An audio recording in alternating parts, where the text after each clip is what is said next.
we'll start with a little bit of background information about you. Speed. Hi, I'm Tim Naftali. I'm director of the Richard Nixon Presidential Library and Museum in Yorba Linda, California. I'm here today with Earl Silbert. It's September 17th, 2008. We're in Washington, D.C., and I have the honor and privilege to be interviewing Mr. Silbert for the Richard Nixon Oral History Program. Mr. Silbert, thank you for participating. Happy to do so. When did you become a U.S. attorney? Assistant or U.S. attorney? I became an assistant U.S. attorney for the first time in 1964.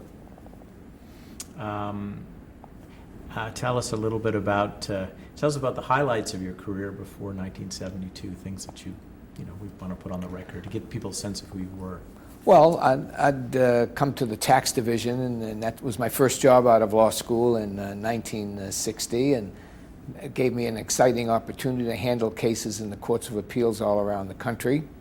Then a friend of mine suggested that I come down to the U.S. Attorney's Office to try some cases at the trial level rather than at the appellate level.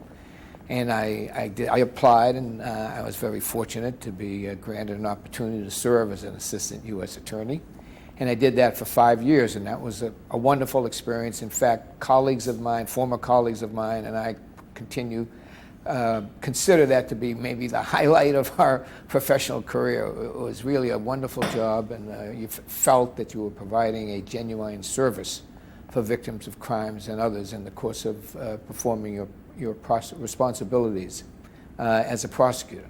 So I stayed there 5 years and got to try both misdemeanor cases and some serious felony cases.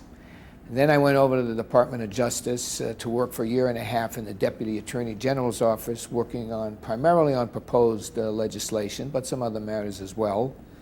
And then at the request of the U.S. Attorney, I returned to the office, that is the United States Attorney's Office in the district, to serve first as the Executive Assistant U.S. Attorney, the Principal Assistant U.S. Attorney, and ultimately then as the United States Attorney. But that was I became U.S. Attorney after the Watergate case, Okay. or my involvement in the Watergate investigation and prosecution. Tell us where you were when you heard about the Watergate break-in. The first... The second one. The first one you didn't hear about. The one in June 17th. Oh, the June 17th? I heard about the break-in early on a Saturday morning.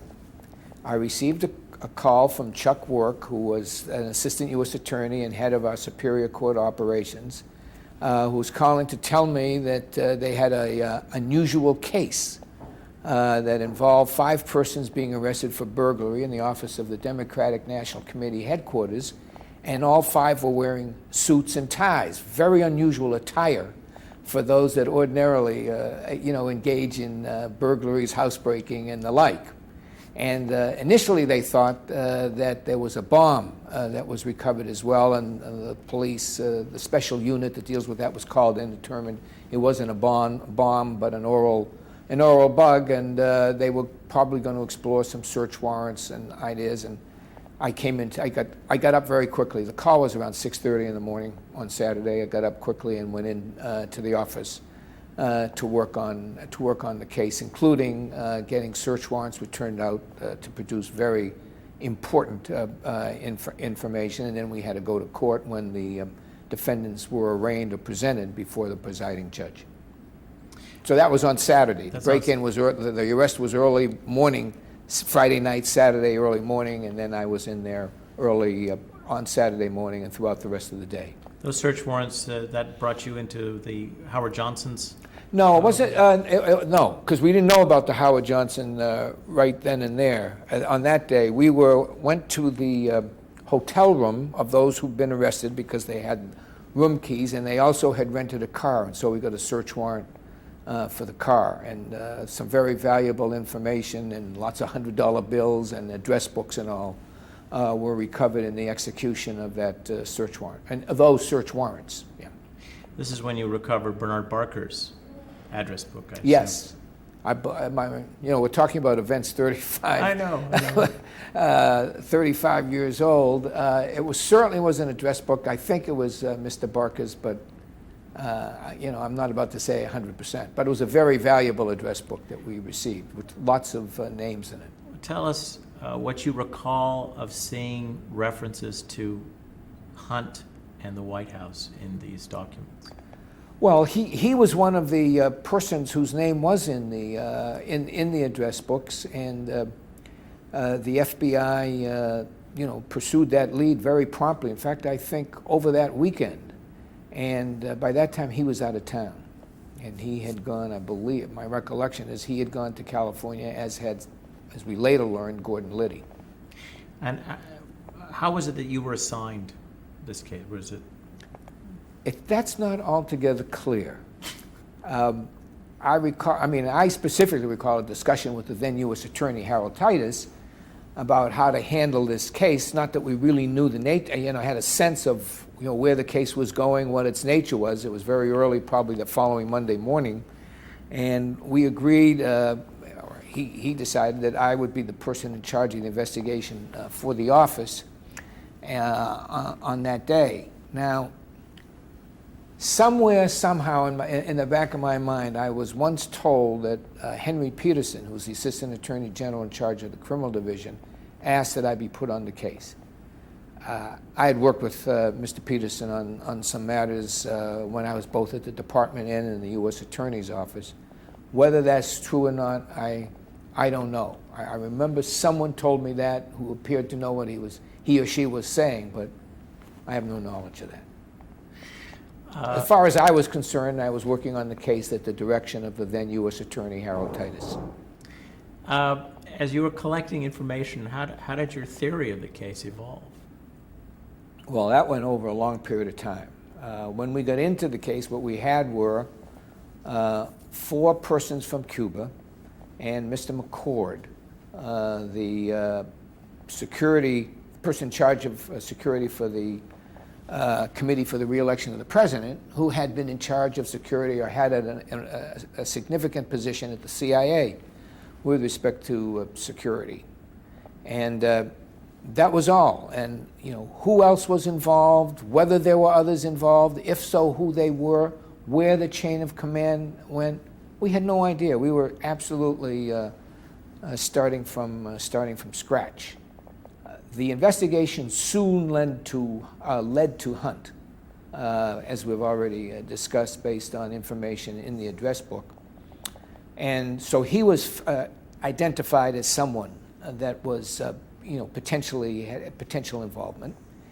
It also, in a few days, led to Gordon Liddy, because when the lawyers for the Committee for the Re-election of the President were interviewing persons at the Committee for the Re-election of the President to determine if they had any knowledge or what, if anything, they knew about this, he asserted his Fifth Amendment rights. And when he did that, of course, caused focus, there to be focus on him.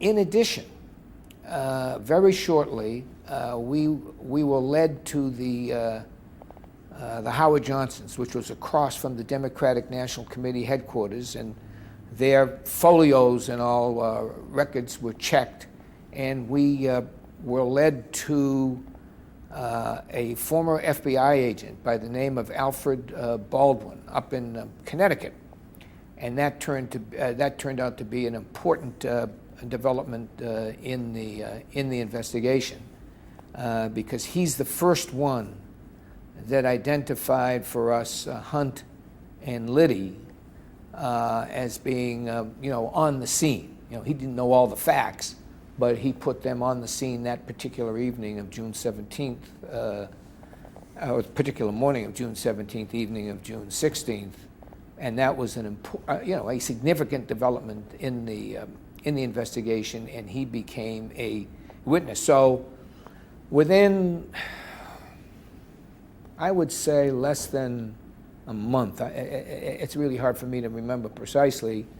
We had the 5 persons who were arrested, and we had developed a strong case against Hunt by this time, and in terms of just quantity of evidence, what I would call a medium case involving Liddy. And and that's where the investigation focused. We had a lot going out. The FBI were conducting numerous interviews. We had a lot of people in the grand jury, particularly from the Committee for the Re-election of the President. But whether it went above Hunt, who was serving as a consultant in the White House, and Liddy, who was general counsel for the committee for the re-election, we didn't have any witnesses and we didn't have any documents that established that. We certainly had our suspicions, and beliefs, but in terms of whether it stopped with Liddy and Hunt were kind of trying to ingratiate themselves with the administration by showing they had some special information and were able to obtain information relating to the Democratic National Committee headquarters, we really, or whether it went higher, and if so, where, we didn't have any what, as a prosecutor, I would consider to be evidence, a witness you can put on the stand or documents that you can produce to the court. So we were really there were some factors that suggested maybe it ends here. There were other factors that suggested, hey, it didn't end there, it went on. But our strategy, we developed a strategy fairly early in the case, and that was to try, indict, and then bring to trial the 7 persons against whom we had a case. And then using a procedure that is common now in the prosecutorial law enforcement world, but at that time was not, but based on a recent case of a Court of Appeals case down in the Fifth Circuit, which is down in the South, it was in New Orleans. There was a case that said that if a person went to trial and was convicted, you could then put that person in the grand jury, grant him what they call a use immunity under a use immunity statute that had only been enacted in 1970, so it was a very comparatively recent statute, and compel them to testify about what they knew. And since no one was talking, none of the 7 were talking, our strategy was to try them and hopefully to convict them, and then based on that immunity, compel them to answer our questions, which would focus on whether or not there were others involved, other participants, and if so, who they were. And that strategy, I personally communicated. I told the lawyers for McCord and Hunt and Liddy what we were going to do. That is, that their clients would be indicted. That was up to the grand jury, but I thought they would be indicted. That we would try them. We would, and again, we would hope the trial jury, we thought we would succeed and the trial jury would convict. And then we would put them in the grand jury under a grant of immunity and compel their clients to testify about who, if anyone else, was involved. Would that have affected the sentencing? If this use immunity would come after they were convicted? After the trial. After the trial. But not necessarily before the sentencing. That would be up to the judge, and our plan was to proceed, expeditiously with the granting, the granting of immunity. Did you communicate the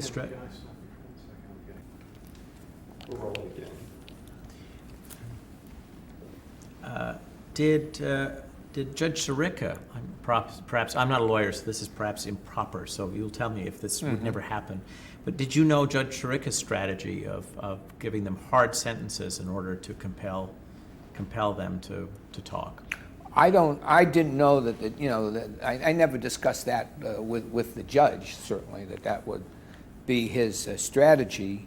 I was aware, because I'd tried cases before Judge Sirica, and I'd been in the court in which he tried, he presided over a number of trials. I knew that he was a tough sentencer, and that it was clear that he considered this conduct to be very serious conduct, and would treat it consistent with his overall approach. And as I said, he had a reputation and was a tough sentencer. But again, in terms of to the extent if the judge had his own strategy, in one way in approaching the defendants and their counsel to get them to cooperate, we thought that the pressure from an immunity to cooperate if they were convicted, if they were indicted, tried, and convicted, would be greater because of the potential, the risk to them that the judge would impose a heavy sentence on them if they were convicted. Had you thought of offering immunity, use immunity before convicting them? Yes. Well, yes and no. We certainly had considered the subject. And my concern was, or our concern, was that if you grant immunity before conviction, and you don't know where you're going, you don't know what the truth is, you lose control with respect to that particular person that is immunized, because then it becomes very difficult to convict that person. There was a Supreme Court case, believe it had come down from that time, but once you grant use immunity, the burden is very heavy on the government to show that if it subsequently wants to try these, charge and then go to trial, it's very difficult to show that the evidence you have is in no way connected with the evidence that the person gave you through the grant of use immunity. So our suggestion, our position was certainly as to Hunt and Liddy and McCord, try them and convict them and then follow that procedure, because once you have them convicted, they're awaiting sentence, then they grant use immunity. You don't have the problem of what happens if, that you have to go to trial, because there's not going to be a trial. They've been convicted. Now, actually, with respect to the Cubans, it was a little different, and there were some holes in our, not major holes. I mean, they were all caught on the scene and arrested, so that's a very powerful case. But there was an interlude of time that was unclear to me, and thinking about it, I thought, well, why not, since they were caught inside, immunize one or more of them, and compel him to testify and see if there are things that he might have. And if the person's not convicted, it's not the end of the world. One of the persons from Cuba, and because he was arrested inside and we already had that information, we might be able to show independent source of evidence. So I suggested to Mr. Peterson that we wanted to consider granting immunity to Gonzalez, who was the locksmith, I believe, and almost the person I considered the lowest on the hierarchical ladder. And Mr. Peterson did not want to do that, so we did not grant him immunity. And as I said, with respect to Hunt, Liddy, and McCord, there was no. I mean, we thought about it, it passed through our minds, but it would have been a very unwise thing, in my view, to do. Could you please explain to us the relationship between your office and the Justice Department and the FBI? Well, the relationship between our office and the Department of Justice, United States Attorney's Office is like a field office for the Department of Justice. The Department of Justice is headquarters. There are 93 or 94 U.S. Attorney's offices all over the country. The District of Columbia has one office, and that's the office in which I was working. We had jurisdiction over the District of Columbia. Technically, the U.S. Attorney is appointed by the President, confirmed by the Senate, and has considerable independence. Technically, the U.S. Attorney is answerable to the Department of Justice, the Attorney General, the Deputy Attorney General. Whether or not answerable to an Assistant Attorney General, I'm not sure. I mean, there might be some differing views about that. As it worked out in this case, I kept the U.S. Attorney generally informed of the progress of the investigation, and obviously solicited his thoughts and recommendations and suggestions. He was a very experienced trial lawyer and prosecutor. On a more day-to-day basis, I reported to Henry Peterson, who was the Assistant Attorney General in charge of the Criminal Division. Now, the FBI is like the investigative arm for the Department of Justice. Its agents, they're not prosecutors, but they're, educated and experienced, and they conduct the investigation. What they did in this case, and consistent with their practice, is to assign a case agent to be in charge of the field office investigation by the FBI. In this case, the case agent was Angelo Lano, whom I had not known before, but whom I thought was terrific. In fact, I thought the Washington field office and the agents that worked most closely with Angie Lano, they did everything we ever asked them to do, and they did it promptly and well. I thought they did a great job. The FBI has taken some knocks, ultimately, and deservedly so, but that was at the very top. At the case agent level, and the agents did, they wanted to get to the bottom of this as much as we did. Did Angie Lano tell you about their difficulties getting the top to okay some of their operations? There was one, and this turned out actually to be very important later on, not that I knew it at the time, but shortly after the arrest of the 5 persons, and as we were conducting an investigation, there was also an investigation being conducted by the DA in Dade County, Florida, which includes Miami. And there appeared in the newspaper some checks out of Bernard Barker's bank account that I'm assuming that Dade County prosecutor had subpoenaed, and then he released them to the news media, which was, a practice that I certainly would not have favored or supported, but nevertheless it came out in the public. There were some checks, and about 8, up to, as I recall it, 4 checks totaling $89,000. And then there was another check of $25,000 that went through his bank account. And we were trying to trace those cases. We had no knowledge that they were significant to our particular investigation, but they were released, and I asked the FBI to see if they could, trace them to their source. That is, who were the writers of the checks.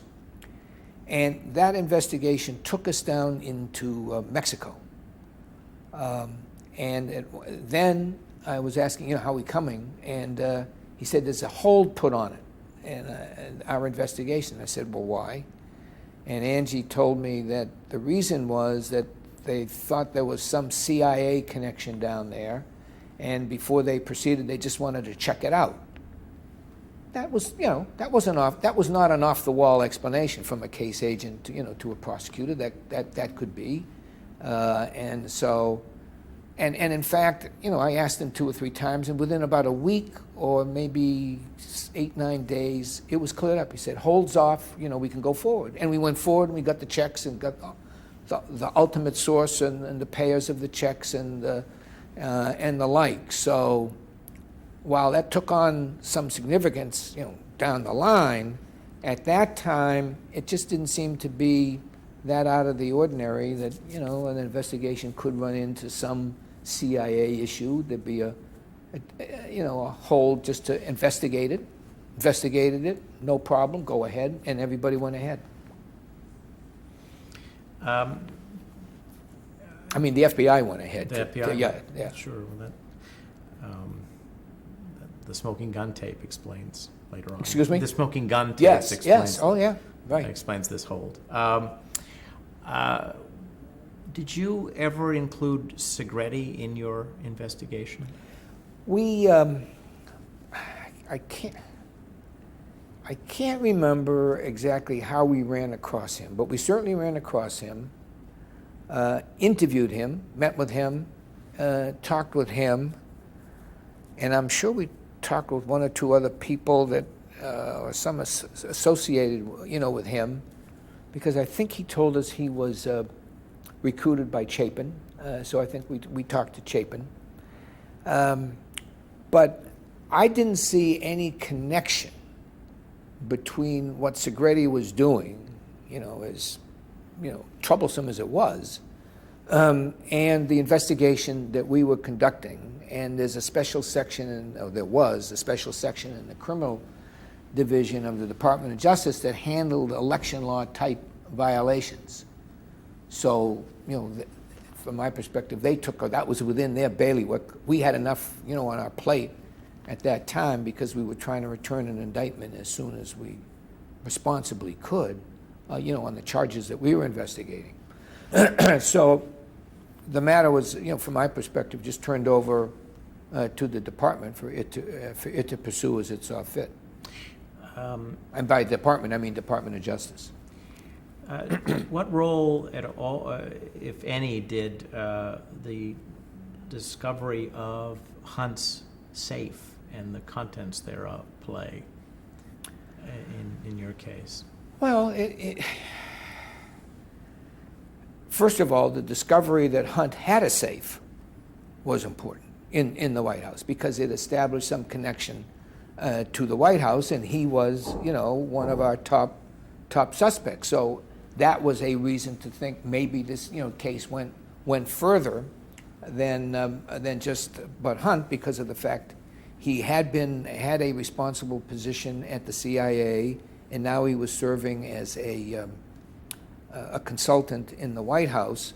And so we asked the FBI to look into, as much as they could, what his duties were in the White House. And, we came across the fact that both he and Liddy had obtained false identifications from the CIA, which is a rather startling discovery, and that they had traveled across the country and in many parts of the country using these false names and identifications, and we had the FBI track them down everywhere they went as best we could, again to see, with whom they were associating and what, if anything, they were doing. And, the more information we had about them and their activities, the more, we would know and maybe get a sense of whether or not there, who, if anyone else, was involved. Now, the safe, I remember John Dean was involved with that safe, and he was involved with the search of that safe. And at some point in time, Hunt's lawyer, who was a very skilled lawyer, who's now deceased, Bill Bittman, said his client, he wanted to know what the contents of the safe were too, and it claimed that there are a couple of notebooks that were in that safe. But when the government, as we had to, allow him to see what was in that safe, there were no notebooks. And I remember him saying they were Hermes notebooks, which I'd never heard of. I didn't know what a Hermes notebook was, but there was a reference to Hermes notebooks. And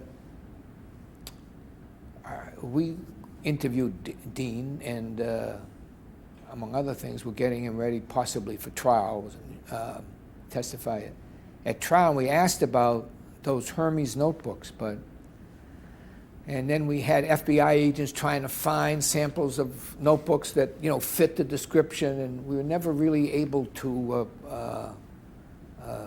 accomplish that. And it was just kind of somewhat of an unknown. It just was something that we questioned Dean about it, and we just got so far, and then we didn't get any further.